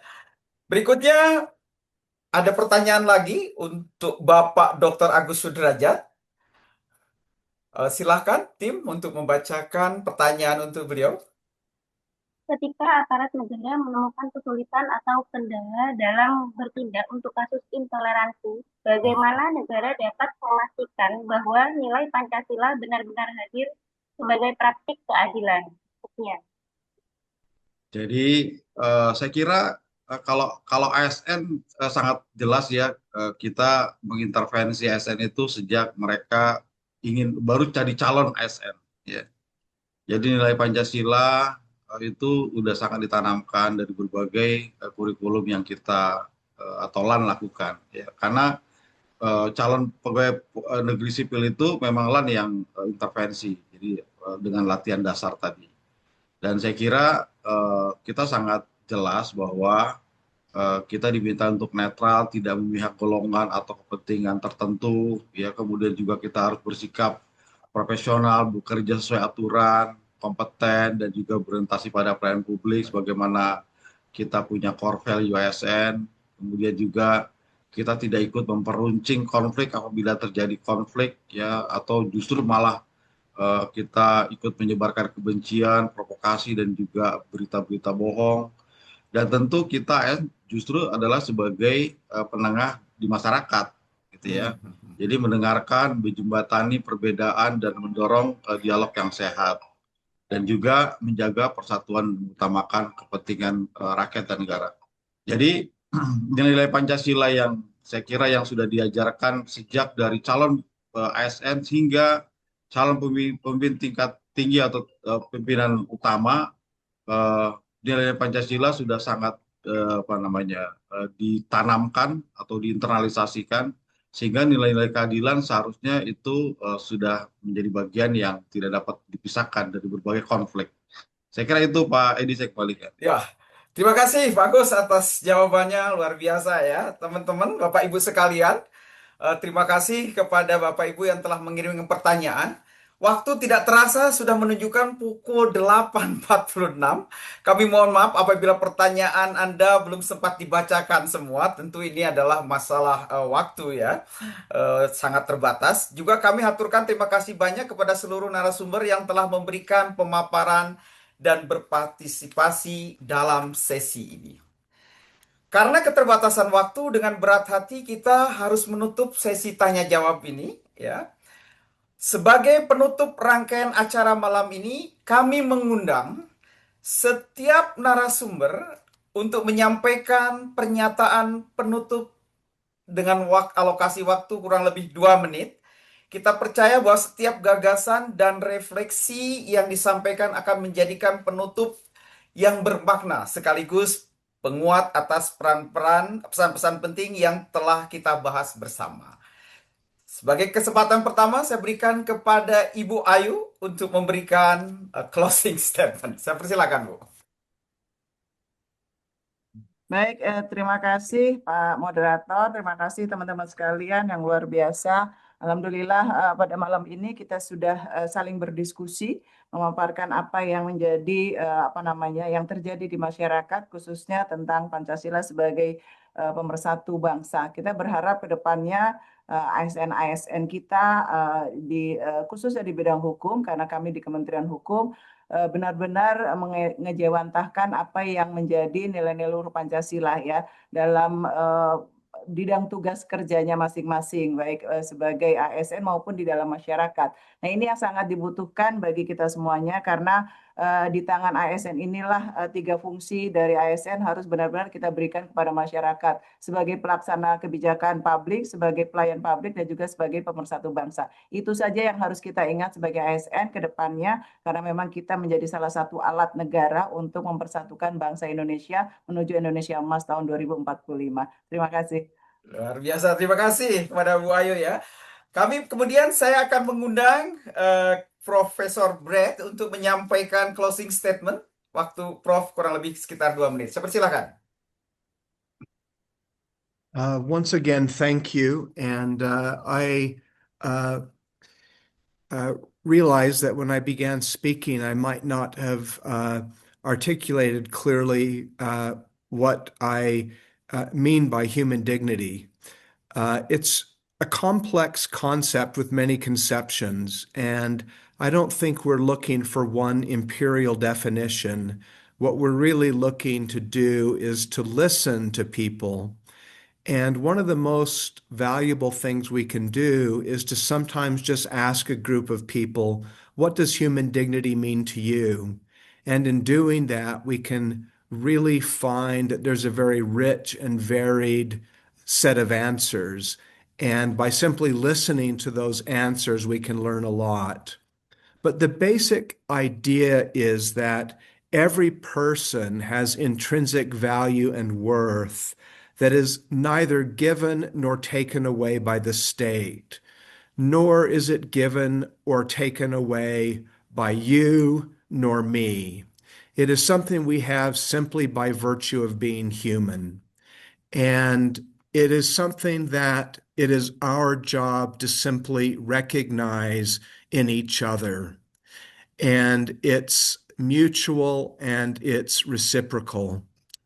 And I think Indonesia is really uniquely committed to this idea, not only because it is so deeply rooted in the Islamic tradition and in the Christian tradition and in the other indigenous and religious traditions that we find in Indonesia, but also because it's deeply rooted in Pancasila, and it's also deeply rooted in the socio-cultural competencies that you're striving to instill in your civil servants.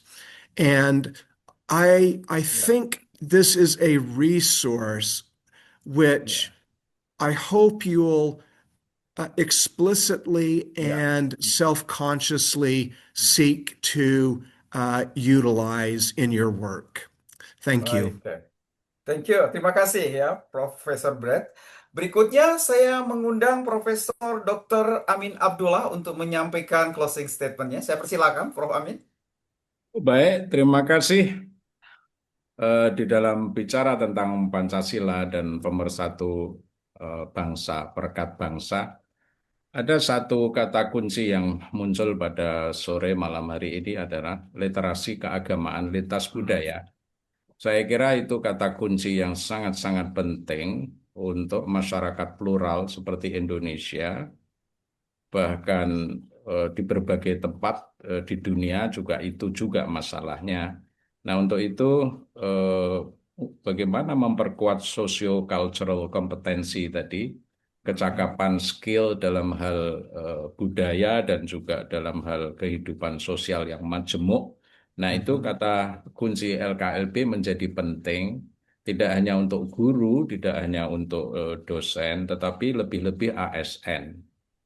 ASN dalam arti yang lebih luas ya, tidak hanya guru dan dosen, karena ASN meliputi segala macam. Nah, untuk itu, apakah LKLB ini menjanjikan untuk menterapi problem-problem yang kita hadapi? Saya kira seperti yang disampaikan para pembicara, saya kira benar bahwa ketika kita masuk LKLB, iman kita tetap seperti yang kita punya, itu ya. Jadi iman seperti yang Anda punya, mau Kristen, mau Buddha, mau Hindu, silahkan. Tetapi keberimanan yang berbudaya.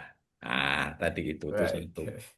Yang kedua adalah memang kita harus melihat jangan hanya teks-teks begitu, teks-teks kitab suci, tetapi juga data-data empiris. Masyarakat Indonesia sangat plural, itu empiris. Itulah kita harus melihat secara rasional, harus mendengar dari berbagai macam tadi itu. Nah, untuk itu maka metode menjadi penting. LKLB itu metode pendekatan di dalam pengajaran agama yang baru. Nah, last but not least adalah nilai. Tadi Profesor Brett selalu menyebut social trust and human dignity. Itu adalah value. Itu adalah basic and fundamental value. Nah, merajut empat itu, itulah LKLB. Begitu. Nah, itu saya kira akan membantu ASN dan kita semua. Terima kasih. Terima kasih, Prof. Amin ya. Berikutnya saya mengundang Profesor Catherine Marshall untuk menyampaikan closing statement. Waktu Anda 2 menit. Silakan. We are living in an extraordinarily complex time, and for many, it's the most difficult time in our memory, with just enormous challenges that are coming thick and fast. And in this, Indonesia has important roles as a global leader. And that, I think, is reflected in its membership of the G20, but also ASEAN, its membership in United Nations institutions.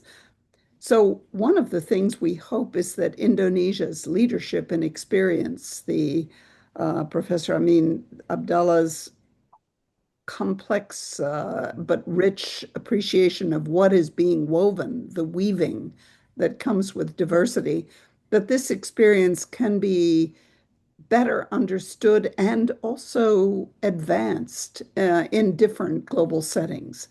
And that is the reason why in the G20 Interfaith Forum, and in other settings, the World Faiths Development Dialogue, we are urging other countries to look at CCRL, at cross-cultural religious literacy, as an important example and model for addressing one of the most fundamental challenges that face us today, which is managing diversity and avoiding its threats, its pitfalls, and benefiting from its very real Okay.